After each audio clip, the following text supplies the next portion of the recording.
Alright, before we start this video, this whole video is going to be filmed in the 9:16 ratio because my dad had to use the camera I normally use for his work, and I had to use my phone to film this, and I kept it upright, the phone upright, so it's like filming in portrait mode instead of landscape. So this video will be kind of cropped down. Sorry about that, but enough of that. Let's start the video.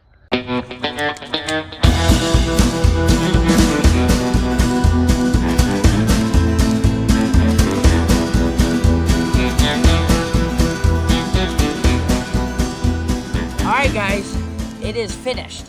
What do I mean by that? This right here. What you're looking at is a Umarex Notos, basically fully customized. Almost the whole thing is almost not stock. So, what we're going to be doing in this video is we are going to be chronographing it. We're going to be doing some accuracy testing, and we'll probably shoot some bottle caps or something like that. First, before we do all that, I want to start with what did I do to this thing. So if you guys want to do what I did, you can. First thing, we're going to go from here to here. Ronin moderator. This thing has been an awesome moderator. It's super quiet and really, really nice. Next thing, here you notice this looks carbon fiber because it is. It is a carbon fiber barrel kit from C88 Machining. This allows me to put in any FX barrel liner. The one I chose is the FX Superior liner in 500 millimeter. He, I think, has a 700 millimeter one too, 600 maybe, and he even has some really short ones that like stop right here. It's pretty crazy. But this thing has been awesome, this barrel, and we'll show you guys how awesome that thing is. Next up, we have a Red Corn Outdoors barrel band, allowing me to put anything I want. I put a bipod on here and a sling. We got a little sling here. Next up is this Huben power regulator. This Huben power regulator allows me to adjust the regulator externally, and I believe this thing can go up to like 4,500 PSI on the regulator. The hammer spring can't keep up with that, but whatever. Next thing is we have a 0.3 liter bottle on here. This thing gives me an insane amount of shots. It is actually ridiculous how many shots I get off of this thing. Next thing up, we have the optic we have here is a 4500 4X Bushnell Elite scope, 4-16 by 50 scope, awesome scope. But the next thing we got, let's go down to the magazine. The magazine, we have a Red Corn Outdoors 12 round magazine, and this thing has been excellent compared to the 7 round magazine they give you that is complete junk. Mine is falling apart and is poop. And then let's talk about power upgrades I did. Power upgrades I did were porting. Here where you have your bleed valve, there is a restrictor valve that's 3 millimeters. I opened it up to about 4.5. Second thing I did was the little copper valve thing in there. I opened that up to 4 millimeters, 4.3 I think. And C88 Machining does sell a valve kit, so you don't actually have to go drill it if you don't want to, but I did it because I don't feel like paying like money to do that. I just do it myself. Second thing I did was I opened the transfer port up to 4 millimeters. That was very risky because the only way to get to it is this little hole with threads in it that's probably 4.5 millimeters. So I only have like 5 millimeters or 0.5 millimeters to make sure I don't hit it. So that was difficult, but we got it done. So that's pretty much everything I did to it. First though, before we chronograph, I want to tell you what pellets I'm using. These are AEA 21.9 grain pellets. These things shoot amazing out of the stock barrel and excellent out of this barrel. Insanely good pellets, barely any damage, cheaper than JSB, and looks so much better than JSB to be honest. So after that, let's get the chronograph out. We'll take probably 3 shots, test the chrony, and then we'll shoot some 50-yard groups and shoot some targets. So enough of that, let's get to it. All right, we're gonna do like 3 rounds for the chronograph test. So yeah, AEA 21.9 grain pellets, 747. I thought it was shooting faster than that, but I guess not.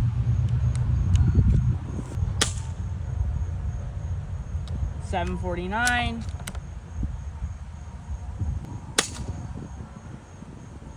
Duplicate. So I think I did find the sweet spot of the hammer and regulator. So that's cool. It looks like a spread of like 3. That's insane. All right, we're gonna be doing a 10-shot group. We are going prone because horse fencing, where my old shooting table was, so, and my portable one has a bunch of stuff from me taking this gun apart like a million times on it, so we're going prone. We're gonna do in a 10-shot group, AEA 21.9 grain pellets, 50 yards. We're gonna try to make all these bullets count. So, the sandbag's not really helping right now. I have to aim high because there's grass in my...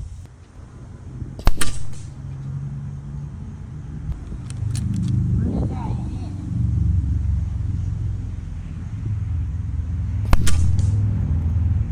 Oh, it's hitting high. Uh-oh.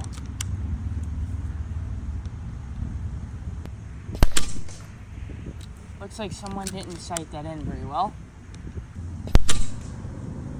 AKA me.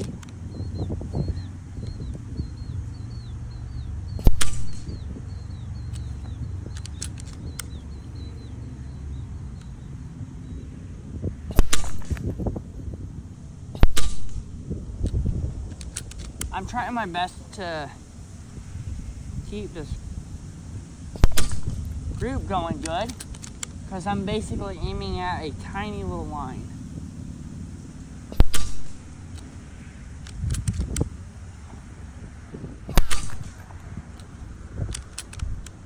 Alright, there's our group, and it does look like I will have to re-zero, but let's go grab that. From what I'm seeing, it looks pretty freaking darn good.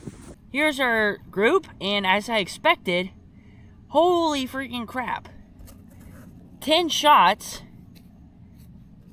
in my thumb. 50 yards. Oh my gosh, this thing is crazy. And I've probably put 500 rounds through that thing, and I've not cleaned the barrel yet. So that is insane. Well, I was going to sight this in, and my zero kept jumping around. I'm like, what in the world is happening?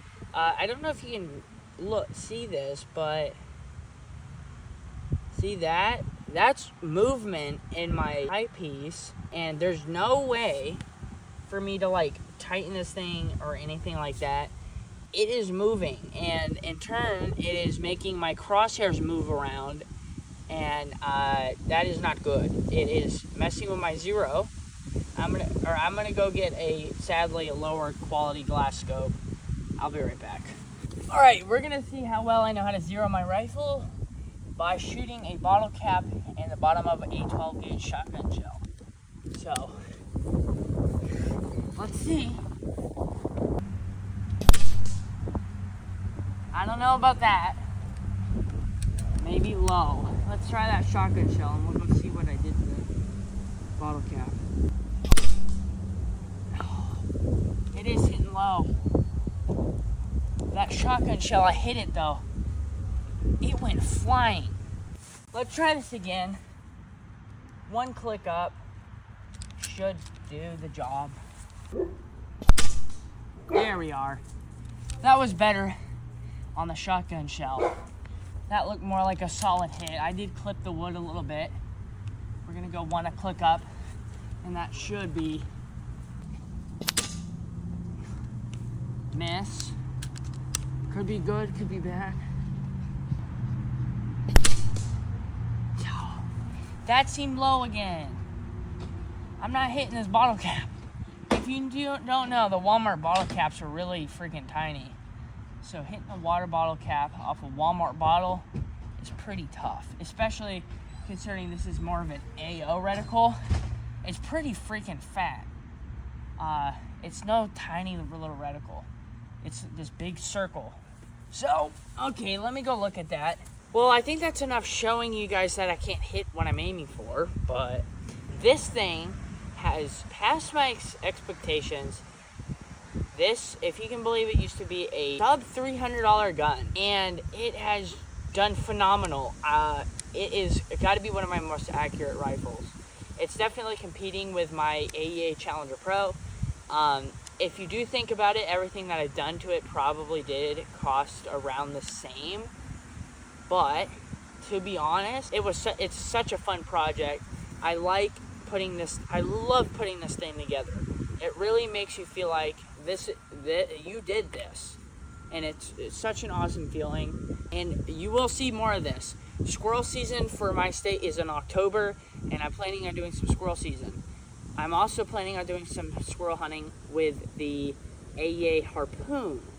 I'm thinking about using my shot shells and possibly using 45 caliber slugs. So I can't wait to see that.